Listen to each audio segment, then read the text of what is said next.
c'était du vrai webinaire. Bonjour à tous, bienvenue à notre webinaire. Aujourd'hui, je suis accompagnée d'Eric qui fait partie de la brasserie Mira. Je vais être très mal polie, me présenter en premier très rapidement. Je suis Caroline Verbauche, Lead Generation Manager pour Synolia. Et du coup, Eric, je vous laisse vous présenter. Et bonjour à tous, moi je suis Eric Conquet, je suis directeur commercial de la société Mira qui se situe à la Thèse de Buch depuis 2 ans avec un parcours identique mais plutôt dans l'eau minérale pendant une quinzaine d'années. Donc aujourd'hui j'ai la chance d'encadrer une équipe commerciale diffusée sur 2 réseaux de distribution, que ce soit la grande distribution et la consommation hors domicile. Eh bien, merci Eric de nous rejoindre aujourd'hui.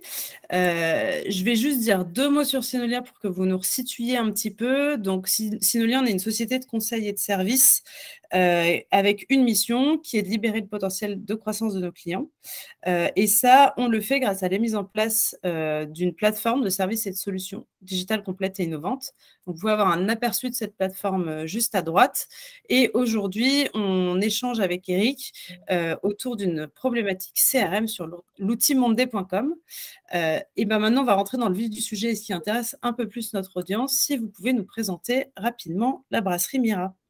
Alors la brasserie Mira, c'est une entreprise qui est relativement récente, qui existe depuis 2016, qui fabrique essentiellement le vrai corps de métier de la bière, donc de la bière artisanale, ce qu'on appelle la bière craft, sur différents formats, en 33 centilitres, en 75 et récemment en canette de 44 centilitres. On a des progressions chaque année, on multiplie notre chiffre d'affaires par 2 environ. Alors bien évidemment, comme tout le monde le sait, on a eu 2 années un peu compliquées avec le Covid qui ne nous a pas permis de pouvoir développer comme on souhaitait la partie CHD. Ce qu'on appelle chez nous le CHD, c'est la consommation hors domicile, c'est tout le réseau professionnel à professionnel, donc c'est plutôt lié au monde de la restauration. Donc on s'est concentré clairement sur le développement de la partie grande distribution durant cette période. On a fortement embauché et on a structuré une équipe terrain de façon à pouvoir répondre à nos accords cadres avec la grande distribution, donc toutes les enseignes généralistes que l'on peut connaître, que ce soit standard ou hard discounter, comme les Lidl, Aldi, Intermarché, Carrefour, tout ce qu'on peut connaître. Donc du coup, on a renforcé l'équipe avec 5-6 personnes sur la première année. On devrait doubler ça sur le 2022, encore doubler sur 2023. Donc, on a des ambitions fortes. Aujourd'hui, on a une capacité de production de 10 à 12 000 hectos. Donc, pour rappel, un hecto, c'est 100 litres de bière. On va plafonner rapidement sur 25 000 hectos d'ici 2-3 ans. Donc, on a aussi un souhait d'investissement sur une commune proche du site de production, sur le bassin d'Arcachon, sur lequel on a un projet qui pourrait nous accueillir avec une capacité de 100 000 hectos, 100 jusqu'à 300 000 hectos. Donc c'est pour ça qu'aujourd'hui, on a besoin d'avoir un soutien de par une plateforme qui peut nous accompagner aussi dans cette progression, de par le nombre d'employés que l'on va avoir à moyen et long terme, et aussi de pouvoir amener de la structure et d'avoir un support qui permet de centraliser l'ensemble des éléments nécessaires au bon développement de la partie commerciale. D'accord, donc effectivement, des objectifs de croissance qui sont très, très ambitieux pour Mira. Donc, on a commencé un petit peu à parler de la distribution de vos produits. Est-ce que vous pouvez nous préciser un petit peu? Donc, on a parlé essentiellement de 2 canaux de distribution, que sont la grande distribution et les CHD. Est-ce qu'il y a une répartition entre ces 2 canaux? Est-ce qu'il y a d'autres canaux aussi via lesquels vous distribuez? Comment c'est structuré? Alors nous, aujourd'hui, le business, il est composé essentiellement à 60% sur la grande distribution.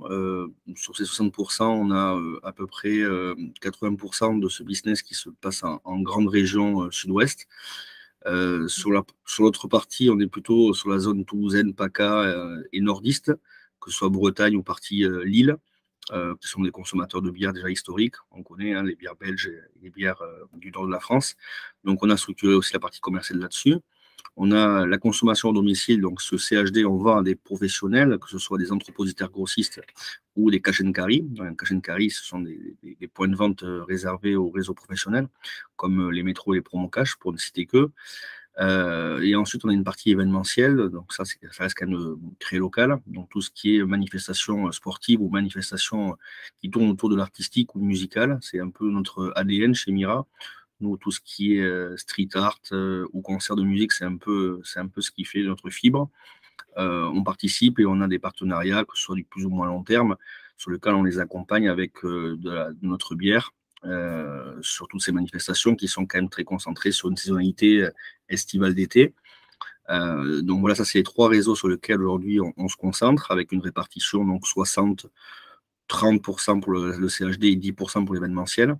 L'idée, c'est d'avoir une répartition encore plus équilibrée de façon on a eu le cas concret avec le Covid, là, je viens d'en parler tout à l'heure, c'est de façon que si demain il se passe quoi que ce soit dans la grande distribution ou sur notre réseau, on a aussi l'autre partie qui peut compenser cette perte. Donc on essaie d'équilibrer un peu notre distribution.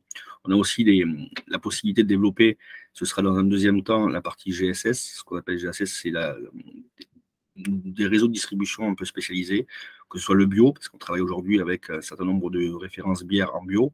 Ça peut être des magasins aussi qui sont spécifiques, qui ne vendent que des produits comme les cavistes, qui vendent du vin, bien évidemment, mais aussi la bière, de par son développement, peut être aussi un axe de développement.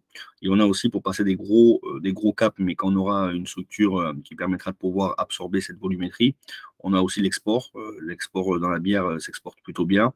La bière notamment, mais aussi tout ce qui est produit français. Donc aujourd'hui, nous, on travaille aussi sur les empreintes carbone, le transport, etc. Donc on réfléchit à comment les gens vont consommer demain. C'est pour ça que je vous parlais tout à l'heure de la canette. Donc aujourd'hui, une canette est recyclable, etc.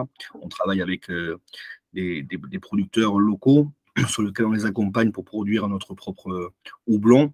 Voilà, pour travailler de plus en plus en local et de façon à distribuer ça de plus en plus éco-citoyennement. Voilà, c'est un peu l'idée, c'est un peu la stratégie de l'entreprise sur les 5 années à venir, voire les 10 ans à venir. D'accord.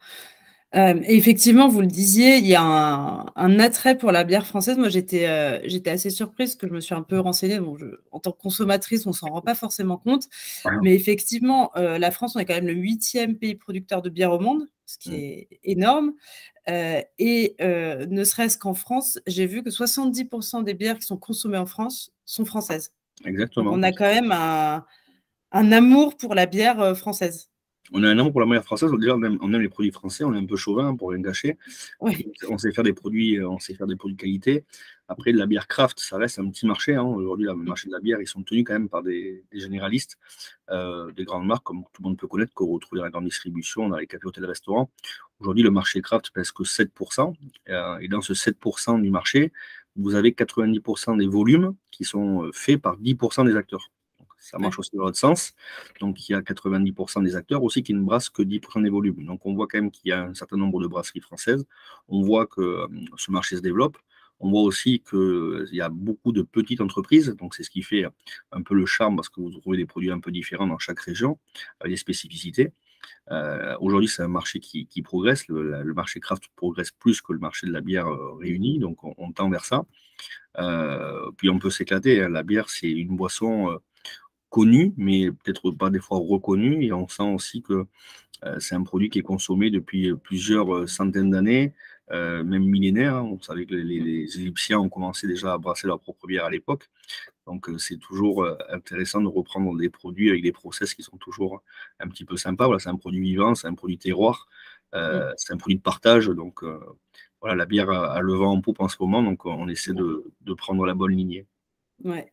Mais non, mais c'est un marché qui est vraiment passionnant et qui change tout le temps et qui, avec des bières de spécialité, enfin la part de marché des bières de spécialité, on est quasiment à 50% de part de marché. Donc, on est de moins en moins sur les bières classiques, de plus en plus sur des bières de spécialité. Et c'est ça qui rend les choses intéressantes. Et j'ai découvert, moi, des bières, personnellement, faire des bières à tout. C'est vraiment génial. Oui, puis chaque région a des spécificités. Et nous, ici, sur le sud-ouest, donc c'est quand même, sans vouloir faire de publicité, mais on est sur une région rugbystique. Donc, on boit des bières simples, des blondes classiques. Quand on va dans le nord, les gens ils sont plus sur des bières un peu plus alcoolisées, comme de la triple. On a des bières en Bretagne qui sont des bières aussi de spécialité. Sur le sud de la France, c'est des bières aromatisées. Donc voilà, il y a un peu des bières un peu pour tout le monde, pour tous les goûts. Certaines personnes n'aimaient pas la bière, mais on ne sait pas trop laquelle. Donc en fait, aujourd'hui, de par la gamme qui s'élargit, on retrouve toujours un produit qui peut convenir à l'association, par exemple, de plats. Nous, on travaille aussi, on a une autre brune, la Brune Mira numéro 6, qui a été élue meilleure brune au monde, sur lequel aujourd'hui, dans notre pub, on a un pub qui est physiquement sur le site. On fait des plats à base de bière brune. Donc voilà, on essaie de réfléchir à des choses un petit peu sympas pour pouvoir dynamiser tout ça. Donc voilà, on s'éclate. Puis il y a aussi un support de marketing et communication qui est relativement sympa, ce qu'on ne retrouve pas sans vouloir leur jeter la pierre. Mais nous, on est la région du Sud-Ouest, on fait beaucoup de vin, comme tout le monde peut le savoir. Et dans les étiquettes de vin, ça reste quand même très, très classique, on va dire, entre guillemets, même si quelques-uns aujourd'hui commencent à travailler un peu sur la communication et le market des étiquettes, mais sur la bière, on s'éclate. Quand vous regardez un rayon de Beercraft, c'est vraiment un outil artistique qui est très sympa, et d'autant plus la canette, parce que vous avez encore plus de surface à travailler. Donc, vous pouvez passer des messages de communication très, très sympas dessus, quoi. Ouais, et puis travailler des artistes, avoir ça devient un vrai produit qu'on prend plaisir aussi à regarder, pas seulement à déguster. Alors, si on revient un petit peu sur notre sujet, donc on a parlé de vos canaux de distribution. J'aimerais qu'on se concentre sur les deux principaux aujourd'hui, que sont la GMS et les CHD. Est-ce que vous pouvez nous expliquer un petit peu la manière dont vous vous développez sur ces deux canaux? Donc, si on commence par exemple par la grande distribution, comment est-ce que vous attaquez la grande distribution? Alors, la grande distribution, c'est quelque chose de très structuré en France. On connaît toutes les enseignes, que ce soit Carrefour, Intermarché, Leclerc, etc., pour ne citer qu'eux également. Aujourd'hui, on a une marque récente, donc on a eu un premier travail en local. Donc, on a proposé nos produits auprès de certains points de vente de proximité, que ce soit des magasins de petite taille ou des supermarchés, voire le hypermarché. Derrière, le travail qui a été fait en point de vente a permis de pouvoir faire connaître un peu notre marque, voilà, à travers des promotions, à travers des dégustations, à travers des salons. Et derrière, les résultats ont permis de pouvoir avoir un accès à des centrales d'achat. La grande distribution est structurée avec des centrales d'achat. Donc, c'est un travail qui est quand même relativement long parce que c'est un travail de prospection. Donc, il nous faut des profils de commerciaux qui permettent de pouvoir faire de la prospection et du suivi de nouveaux clients. On a un positionnement dans un marché, donc forcément, on regarde un petit peu ce qui se passe autour. Et puis, ce travail a été fait pendant 1 an et demi, 2 ans, plutôt bien. Donc, moi, je suis arrivé à ce moment-là pour pouvoir passer le cap au-dessus, c'est-à-dire en fait de pouvoir avoir accès à la centrale. Et la centrale a un effet de suite qui nous permet de pouvoir accélérer notre chiffre d'affaires pour la simple et bonne raison que si nous travaillons directement sur 4-5 points de vente, on a 4-5 facturations, 4-5 points de livraison, 4-5 préparations de commandes. Quand vous travaillez avec une centrale d'achat, vous avez un potentiel de magasin qui s'est ouvert. Une centrale d'achat gère entre à minima 50 points de vente jusqu'à 200-250 pour différentes enseignes. Donc, quand vous avez accès à la centrale d'achat, déjà, vous avez la possibilité de pouvoir développer votre DN, ce qu'on appelle. La DN, c'est la diffusion numérique, le nombre de magasins possibles. Ça, c'est un premier point. Deuxièmement, on réduit largement nos coûts de par nos préparations de commandes. On ne prépare plus de commandes, on livre en palette entière sur une centrale qui a la capacité de pouvoir absorber une quantité supplémentaire qu'un point de vente en direct. On n'a plus qu'un point de livraison, plus qu'un point de facturation. Donc, tout ça, ça nous permet aussi d'améliorer nos conditions.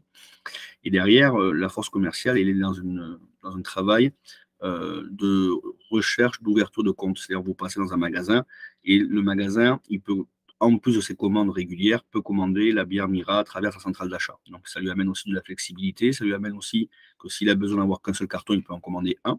Alors que nous, en direct, il faut toujours respecter un peu les francos, de par l'éco-citoyenneté, de par ce qui se passe aujourd'hui, les conjonctures, les augmentations de pétrole, etc. Donc, on y travaille fortement, bien évidemment. Mais aujourd'hui, voilà, ça, c'est forcément un accélérateur. Une fois que l'on a pu travailler en grande distribution avec ces enseignes, mais on essaie de travailler très fortement sur notre région, notre zone 1, donc la région sud-ouest en ce qui nous concerne. Et puis, on essaie après de dupliquer. On essaie de faire des prospectus, par exemple, dans le nord-ouest de la France ou dans le sud-est de la France, des produits, ce qu'on appelle de venir tester les produits du sud-ouest. Donc, ça se passe aussi, on a des vins méditerranéens qui viennent sur Bordeaux sur des périodes estivales. Nous, on fait l'inverse, on envoie de la bière sur les foires à la bière dans le nord de la France, etc. Donc tout ça, si les résultats sont au bout du jour et que le travail est fait, généralement, ça nous permet aussi d'ouvrir d'autres centrales et les développer et d'ouvrir un peu la zone sur un peu plus lointaine que notre zone 1. Ça, c'est la grande distribution, c'est un peu son fonctionnement. D'accord. Donc effectivement, un fonctionnement par étapes qui permet, enfin, en fait, l'objectif final, c'est d'atteindre la centrale d'achat parce que ça vous permet déjà d'un point de vue logistique pour vous à gérer, c'est quand même plus confortable et ça vous permet aussi un potentiel de magasin qui est beaucoup plus important que si vous passez en direct. Exactement. Et du coup, côté CHD, comment ça se passe? Est-ce que c'est très différent? Est-ce que c'est similaire? Alors, le CHD, ça a été un dossier un peu plus lourd, mais moi, je suis issu de la partie CHD, donc c'est quelque chose que je maîtrise un peu plus. Donc, j'ai la chance d'avoir Joanne Lambert qui s'occupe de la partie grande distribution, qui est notre compte clé, qui maîtrise parfaitement son sujet. La consommation à domicile, c'est plus mon domaine. J'ai aussi structuré cette partie-là avec Laura Charrier, qui nous a rejoint récemment, une personne que je connaissais de longue date, qui travaille également dans la bière auparavant.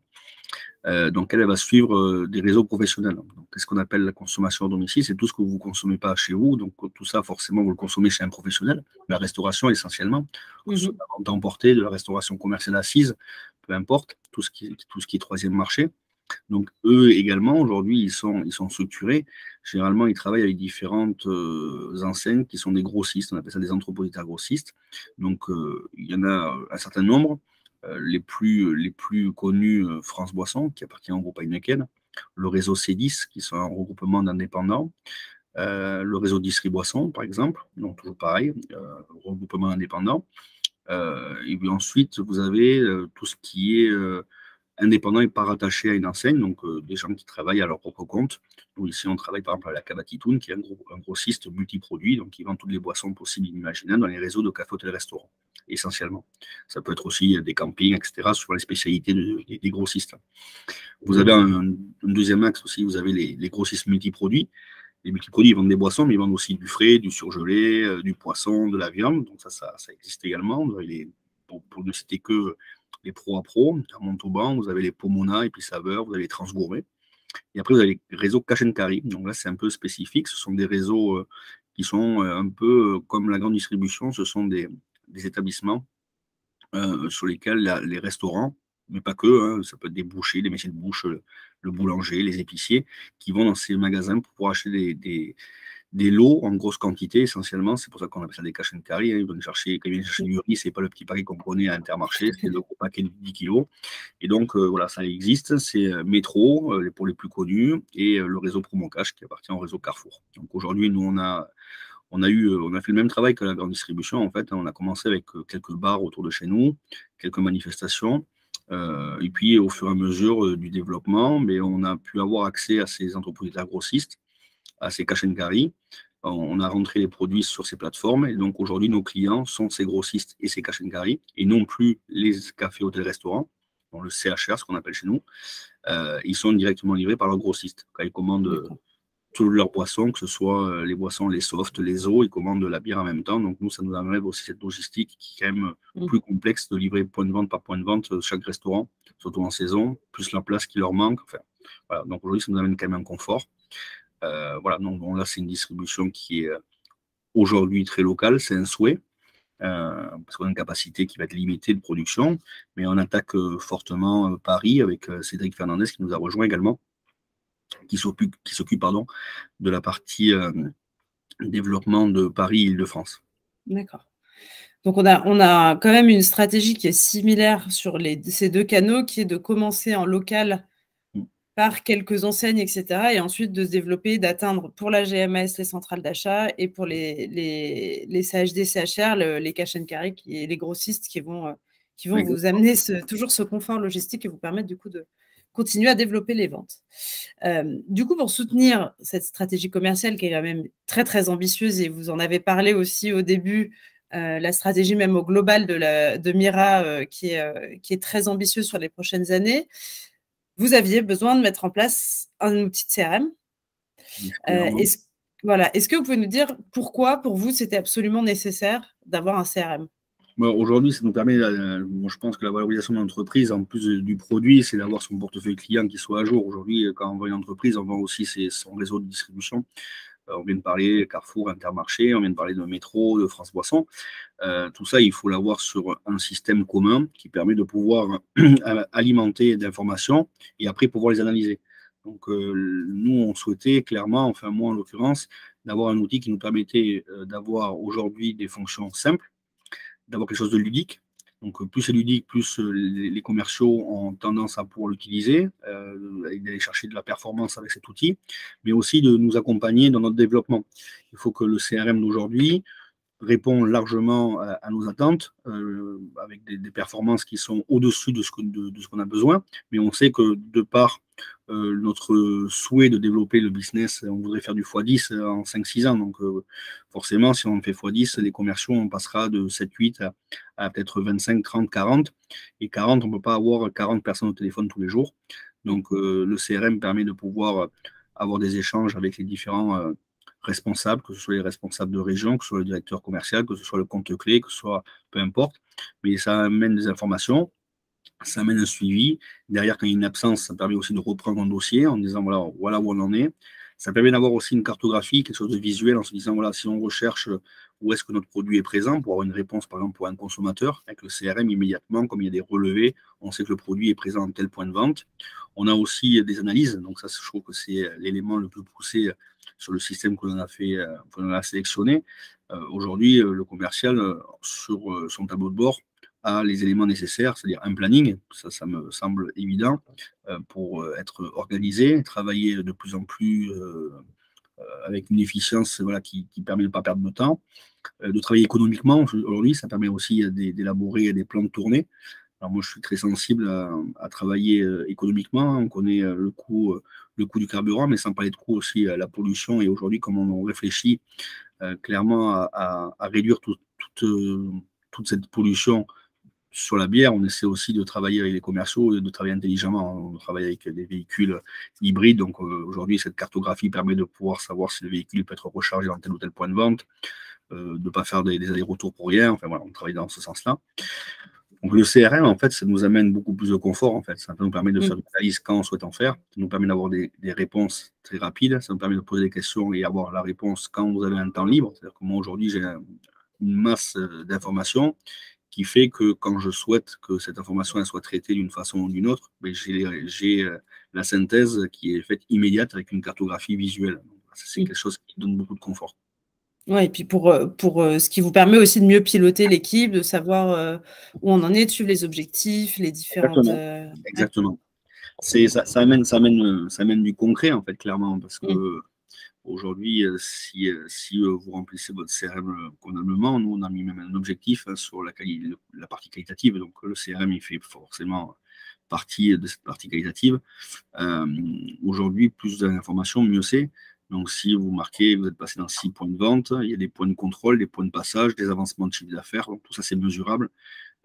Et ça permet, le CRM amène une sorte d'accompagnement pour développer le business du responsable de secteur et non pas, entre guillemets, un flicage, en fait. Voilà, pas, on ne va pas venir mettre la pression en permanence à chaque individu en passant un coup de téléphone, mais en n'ayant pas d'outils de contrôle. Alors qu'aujourd'hui, le CRM permet de, contrôler, certes, mais surtout d'accompagner le responsable de secteur à obtenir ses objectifs. C'est un peu l'idée. Voilà, aujourd'hui, qu'est-ce qui s'est passé? Comment on peut faire ci? Pour quelles raisons? Voilà, on avance comme ça. Et on peut y répondre surtout sur des temps off. Moi, je suis plus aujourd'hui en administratif de par mon poste que sur le terrain, mais j'en ai fait 20 ans du terrain. Je connais très bien. Aujourd'hui, quand un commercial a besoin d'avoir une réponse rapide, il me l'envoie. Je peux y répondre quand j'ai un temps libre pour lui répondre. Donc, ça permet parce que des fois, moi, je suis sur un dossier, quelqu'un m'appelle, je n'ai pas forcément la tête à réfléchir à la question qu'il va me poser. Le CRM, il y a une empreinte, il y a une trace. Je vois que c'est important. Je prends le temps, j'y réponds et il a sa solution immédiate. Oui, puis ça vous permet du coup de rester disponible pour vos équipes, même si ce n'est pas dans l'immédiat. Et ça permet aussi d'éviter de perdre de l'information, du coup, parce qu'une question qu'on vous pose à la volée, si vous la notez sur un bout de papier, forte chance que le papier finisse à la poubelle. Si c'est dans la question, elle arrive via le CRM et que vous l'avez, vous savez que vous pourrez y répondre quand vous aurez le temps d'y répondre et quand vous aurez la tête. De par des postes aussi de manager au sein d'une équipe qui grandit, on a forcément beaucoup de questions par jour. Et moi, je me rends compte, alors j'ai travaillé plusieurs fois avec des CRM, mais pas de cette qualité. Je n'en avais jamais construit, donc ça a été plutôt quelque chose d'intéressant, quelque chose de lourd, mais quelque chose de très intéressant parce qu'on s'aperçoit de beaucoup de choses et aussi des possibilités d'analyses qu'on n'a pas forcément, hein, parce que nous, on souhaite avoir un accompagnement par rapport à des choses bien arrêtées, mais aujourd'hui, on voit qu'il y a des fonctionnalités qui nous accompagnent. Et vous venez de le dire justement, moi j'ai des questions qui sont posées, je n'ai pas forcément la réponse immédiate, ou peut-être pas le temps d'y répondre immédiatement, mais de toute façon je réponds dans la journée. Hein. Mes fins de journée sont là aussi pour répondre à tout ça. Mais quand vous avez un appel, c'est une simplicité d'appeler son responsable, son N+1, on appelle ça, ou N+2. Et quand la question est posée sur un CRM, ben, si vous n'avez pas la réponse de suite, des fois, le responsable de secteur trouve la réponse lui-même. Ouais. Donc, ça amène aussi de l'autonomie. Et parce que c'est la simplicité de dire je ne prends pas la responsabilité, j'appelle moins N+1, j'aurai la réponse. Mais si vous la posez, vous n'avez pas la réponse, vous prenez la décision. Donc, c'est plutôt bien. Enfin, moi, ça m'amène aussi un peu de confort et ça responsabilise nos responsables de secteur. Voilà, c'est un peu l'idée, quoi. D'accord. Si on en revient un petit peu sur les processus aujourd'hui que vous pilotez dans le CRM, donc on les a déjà pas mal identifiés, puisque vous nous avez déjà parlé des tournées, que vous cherchez à les planifier aussi, surtout les optimiser, que ce soit en termes de temps de trajet, de distance, et puis pour charger les voitures. Et puis, on en a déjà largement parlé, on va peut-être pas revenir dessus, mais c'est surtout, donc on parlait du coup du CRM que vous avez construit. Vous l'avez construit sous .com avec l'accompagnement de Synolia. Est-ce que vous pouvez nous dire un peu pourquoi vous avez choisi ce format-là, pourquoi vous avez choisi de construire votre CRM avec sous Monday? Alors, sous Monday, clairement, parce que j'ai fait le tour un petit peu des CRM qui étaient présentés. Je connaissais une entreprise qui travaille déjà avec ce système-là, et il m'a semblé d'avoir un outil ludique, donc relativement simple d'utilisation, à mon sens, et je trouve qu'il y a une possibilité, que ce soit sur l'ordinateur, les tablettes ou les téléphones, avec des fonctionnalités très très simples. Nous, on a la version en tant que manager un peu plus large parce qu'on a différents éléments à avoir, mais le responsable de secteur, à partir du moment où on peut le filtrer, et c'est vraiment un outil qui est, à mon sens, très efficace sur Monday, dès que vous avez bien filtré votre secteur avec vos clients, vos demandes de besoins, ça reste quelque chose, c'est presque un jeu, quoi. C'est simple, en fait. C'est ludique.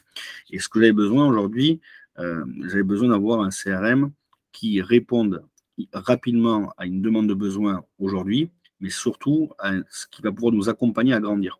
Alors, ce qui est le plus compliqué pour moi aujourd'hui, on réfléchit à un bâtiment là, dans 2-3 ans. Aujourd'hui, il va être magnifique, mais dans 3 ans, il ne va peut-être pas être comme on aurait souhaité, parce que le temps passe vite. Voilà.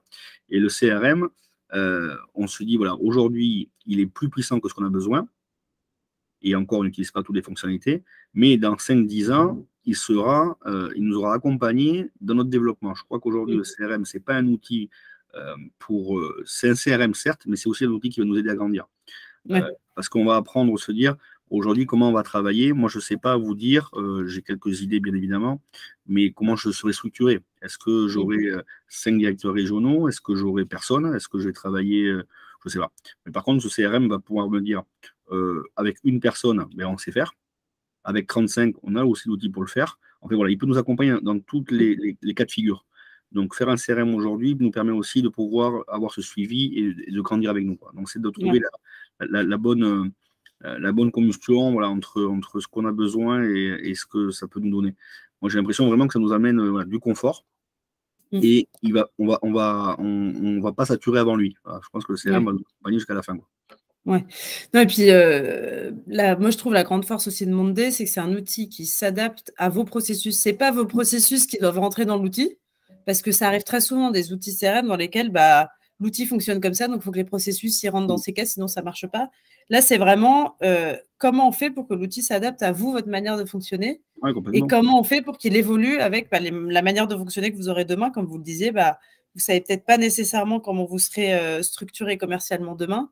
Donc, vous n'avez pas forcément nécessairement aujourd'hui l'idée de exactement quels seront vos besoins, mais vous savez que l'outil sera toujours là pour suivre le développement que vous aurez demain. Ce qui était plutôt pertinent dès le démarrage, j'ai été accompagné par Sébastien de vos équipes. On a ouvert le CRM ensemble, il n'y avait rien. On a passé 2 demi-journées à discuter. Bon, ça avançait pas beaucoup parce que j'avais rien sur mon tableau et on a beaucoup parlé. En fait, Sébastien a écouté et a regardé ce que j'avais besoin, précisément, de comprendre comment on fonctionnait. Donc, il a été extrêmement à l'écoute. Et à partir du moment où il a compris comment on fonctionnait sur les réseaux de distribution, ce qu'on vient d'échanger ensemble, on a mis en place des tableaux avec les découpes des secteurs, les découpes de points de vente, les découpes de centrales d'achat, les découpes de gamme de produits, etc. Donc, en fait, on a mis en fait sur le CRM notre mode de fonctionnement qui s'est complètement adapté, quoi, en fait. C'est ça, en fait, un peu l'idée. On a juste mis sur un système notre mode de fonctionnement. Et il y a eu à 80% tous les résultats escomptés. Et il y a eu aussi se dire, il faudrait peut-être rajouter ça, ça va nous amener du confort. Donc, on a rajouté, c'est modifiable, on revient en arrière, en avant. Bon, c'est quelque chose de très ludique, quoi, très, très simple, efficace. Ouais. Et du coup, vous le soulignez, vous avez aussi choisi d'être accompagné dans la mise en place de Monday. Et ça, pour vous, c'était important de ne pas le faire tout seul? Non, c'est essentiel à mon sens parce que un CRM, moi j'ai une vision d'un CRM, mais j'ai eu la chance de travailler dans des groupes indépendants ou dans des grands groupes. Donc les CRM, ils sont déjà quasiment toujours mis ou en place. Nous, l'entreprise, elle est récente. Donc il y a 2 ans, on n'avait ni les moyens humains ni financiers de pouvoir être accompagné d'un CRM, et puis il n'y avait pas grand potentiel de le faire à ce moment-là. Aujourd'hui, on a besoin, c'était un choix clairement de mettre en place. Moi, j'ai une vision du CRM, j'ai utilisé des CRM, mais aujourd'hui, d'avoir la chance de pouvoir construire son propre CRM avec son vrai outil, je pense qu'il faut être accompagné parce qu'il y a plein de fonctions sur lesquelles je n'aurais pas pu utiliser ou avoir pris conscience qu'il y a un outil qui peut m'amener de l'autonomie et aussi de l'analyse rapide, simple, efficace, quoi. Donc, tous ces points, il y a des petites fonctions toutes simples, hein, mais on va creuser forcément parce que quand on aime travailler sur ce genre d'outils, c'est toujours intéressant, mais d'être accompagné en disant, voilà, aujourd'hui, si tu paramètres ce widget, si tu paramètres cette remontée d'informations à tel moment, à telle heure, sur tel mail, il y a ça qui va se passer. Voilà, tout ça, je pense que cet accompagnement, ça amène beaucoup de confort, quoi. Alors, on a fait un peu dans le désordre, mais on s'en fiche, c'est pas grave. Donc, les objectifs qui étaient liés au CRM, de toute façon, on les a balayés déjà. Je les raffiche jusque pour que nos auditeurs puissent les relire un petit coup. Je raffiche aussi un petit coup les accompagnements, la valeur ajoutée d'être accompagné sur ce type de projet, parce qu'il y a effectivement, comme vous le disiez, l'avantage de Monday, c'est qu'on peut faire plein de choses dedans et on peut l'adapter complètement à nos processus. Mais parfois, c'est un peu compliqué de savoir par où prendre le bon bout, comment commencer. Et aussi, il y a des notions d'intégration où vous aviez notamment un sujet autour de l'intégration de vos données d'ERP. Donc, il y avait aussi ces petites considérations techniques-là. Pour la construction du coup du CRM, la mise en place du projet, comment est-ce que vous êtes structuré? Est-ce que c'était vous qui étiez le chef de projet, le meneur du projet? Est-ce que vous étiez accompagné de commerciaux pour vous donner leur avis? Comment vous avez fonctionné? On a par rapport à l'ERP, déjà premièrement, là, c'est pas du tout mon domaine, donc j'ai eu la chance d'avoir Sébastien, en ce qui vous concerne, qui maîtrise très bien son sujet, et une équipe en interne qui gère bien aussi leur sujet. Donc, ils se sont mis en relation, bien évidemment, avec les validations qui me revenaient. Derrière la demande, moi, j'avais déjà en tête comment je souhaitais que le CRM soit mis en place. Par contre, bien évidemment, avec la validation de l'ensemble de mes responsables, que ce soit la grande distribution ou CHD, aussi la demande de besoin des commerciaux. Donc, les commerciaux, ils ont toujours besoin de quelque chose, il faut le savoir. Donc, je suis là aussi pour filtrer tout ça. Mais je pense que, de par la qualité de nos responsables de secteur et de l'encadrement, on était assez d'accord sur déjà le cadre à mettre en place. Donc, quand ce cadre a été mis en place, derrière, après, on a mis en relation, toujours en échange, hein, je pense qu'on a été relativement proche avec vos équipes et l'équipe en interne de chez nous, hein, une société autre qui gère un outil que l'on a pour la facturation, pour la gestion de production, etc., qui nous a transformé des fichiers de chez nous pour les basculer sur votre système. Donc, en fait, Sébastien a géré ça d'une main de maître. Il a fait des phases tests avec forcément 2-3 petits réglages à apporter, mais on a trouvé la solution extrêmement rapidement, lui et ses équipes.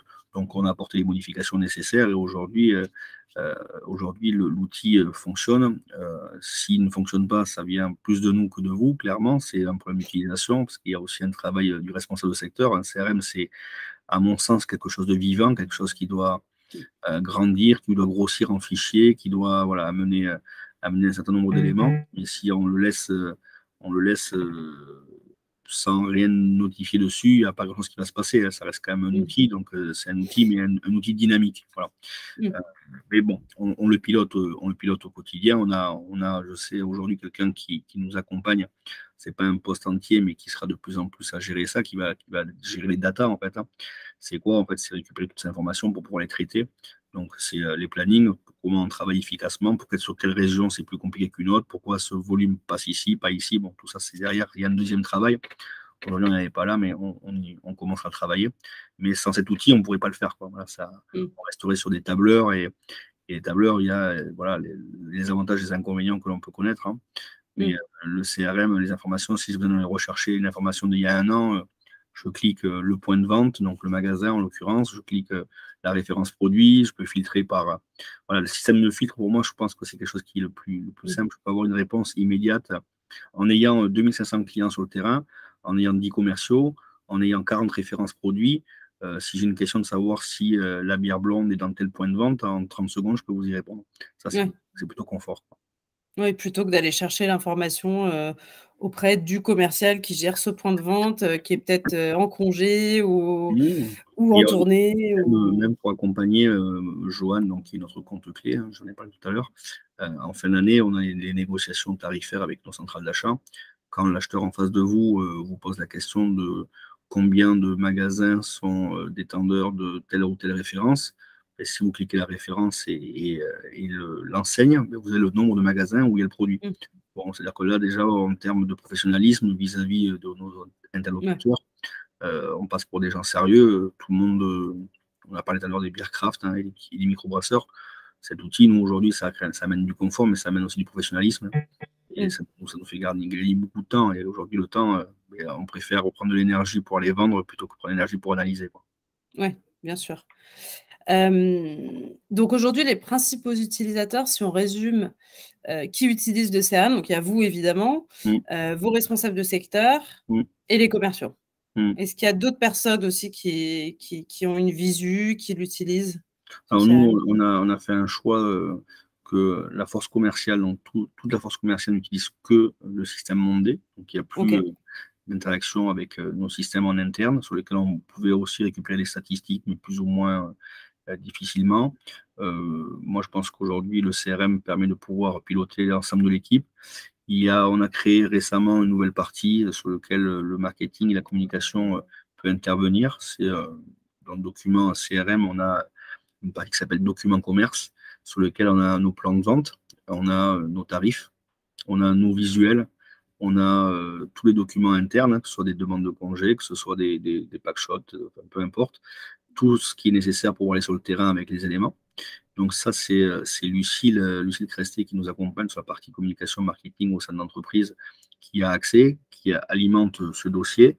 Et le commercial, si demain est en rendez-vous, par exemple, avec un directeur de magasin et qui souhaite montrer un visuel d'une bière, mais sur le CRM, c'est présent. S'il souhaite montrer une vidéo d'une manifestation qui s'est passée sur le bassin d'Arcachon avec nous, il peut y avoir accès. S'il veut poser une semaine de congé, il va chercher son document. S'il veut, voilà. Donc tout ça, on a mis en place un accès pour la partie marketing.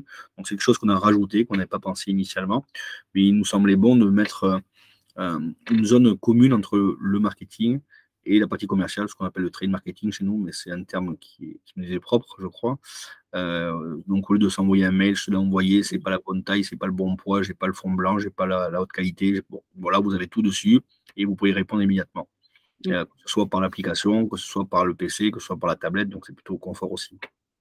Oui, ça c'est un vrai avantage dont on n'a pas parlé, mais de pouvoir collaborer aussi entre équipes. Et effectivement, vous êtes responsable d'une équipe commerciale, moi je travaille côté marketing, et je sais effectivement qu'on peut facilement avoir beaucoup besoin de contenu de la part du marketing, et c'est normal parce que, comme vous le disiez, on a besoin de visuels, de plaquettes, de tout un tas de choses, et c'est quand même beaucoup plus facile de tout centraliser dans le même outil. Comme ça, vos commerciaux, ils savent où trouver l'information. On en parlait tout à l'heure, il y a aussi cette notion d'autonomie.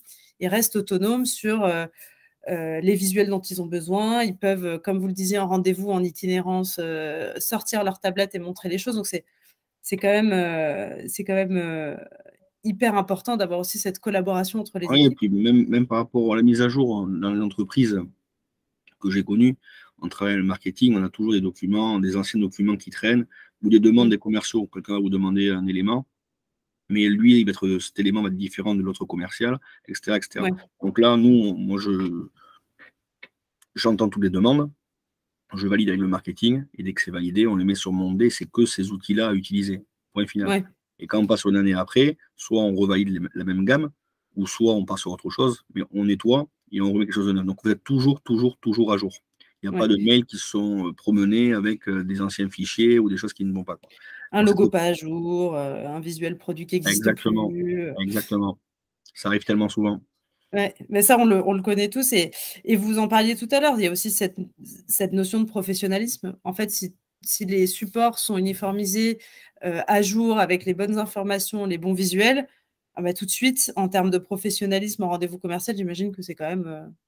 Très conforme. Je fais des rendez-vous d'accompagnement avec les commerciaux sur quelques points de vente à potentiel et on négocie un prospectus avant été. Il nous demande le visuel. Ben, vous prenez dans le CRM le fichier du client, il y a son adresse mail. Vous allez sélectionner le fichier avec la gamme qu'il a référencée. Vous cliquez dessus, vous lui envoyez le mail automatiquement de par le CRM. D'accord, C'est-à-dire ouais. qu'à la fin du rendez-vous, il a le tarif, le visuel, il a tous les éléments envoyés de par notre CRM. On réfléchit même aujourd'hui, c'est encore tôt, mais plus on sera réactif, mieux ce sera. J'ai des objectifs que je mets à disposition des responsables du secteur, que ce soit mensuel ou trimestriel. Forcément, l'objectif de chiffre d'affaires il est lié à une volumétrie de bière. Cette Mhm. volumétrie de bière est liée à une gamme référencée par centrale. Forcément, on sait que si on veut faire tant de chiffre d'affaires, ça va faire tant de bière. Et ça, Mhm. aujourd'hui, j'ai donné accès à mon maître brasseur, ici présent, Germain, qui va se dire, mais dans les 3 prochains mois, j'ai 200 000 bouteilles à sortir, ou 1 500 000, et lui, ça lui permet aussi d'anticiper ses productions. Quand on anticipe nos productions, ça nous permet aussi d'anticiper nos achats de matières premières, donc anticiper aussi notre sortie de trésorerie, tout ça grâce au CRM, encore une fois. Ouais. Avoir une vision de nos ventes à 3 mois ou à 6 mois, c'est relativement confort pour la logistique, le supply chain, les achats, la trésorerie, enfin, pour l'ensemble de l'équipe qui compose l'entreprise. Ouais, et ça vous permet aussi d'être au plus proche de la réalité. C'est-à-dire qu'avec les prévisions de vente, si elles sont tenues à jour, les objectifs à jour, etc., vous n'allez pas surproduire ou sous-produire, puisque comme vous suivez tout ça, vous êtes en mesure de produire la quantité dont vous avez besoin. Exactement. On évite les pertes. La rupture coûte cher et le surstockage coûte très cher. Ouais, donc vous évitez aussi ces déconvenus-là et vous pouvez aussi tenir vos délais de livraison, vous assurer que chaque client a ce qu'il a commandé en temps et en heure. Donc c'est vraiment, je crois que les avantages, on ne s'arrête plus de les lister, mais ils sont vraiment nombreux.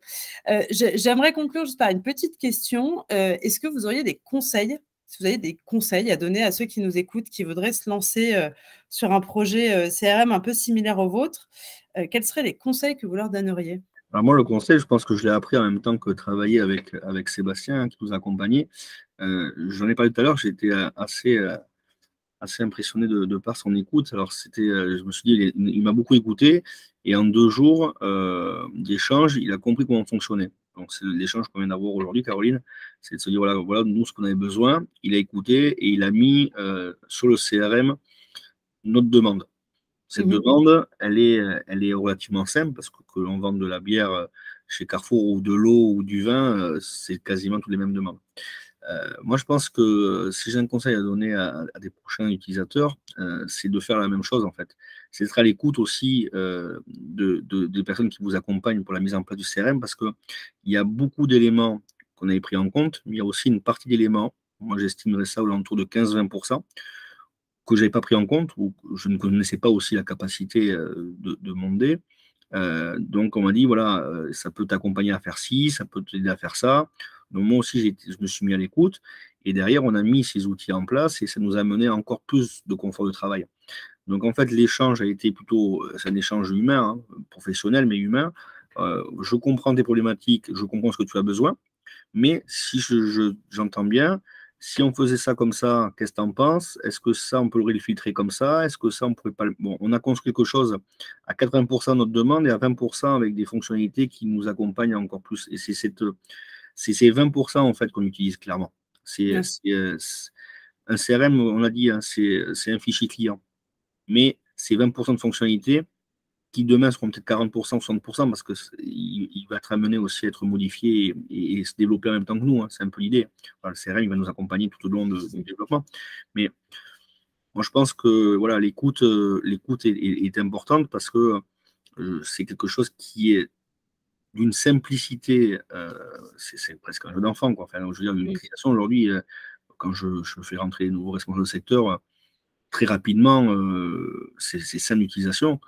Mais derrière, il y a une possibilité qui est presque illimitée, je vais dire. Voilà, si vous avez bien analysé votre demande, vous allez forcément trouver la fonction qui va pouvoir y répondre. Voilà, c'est un peu l'idée.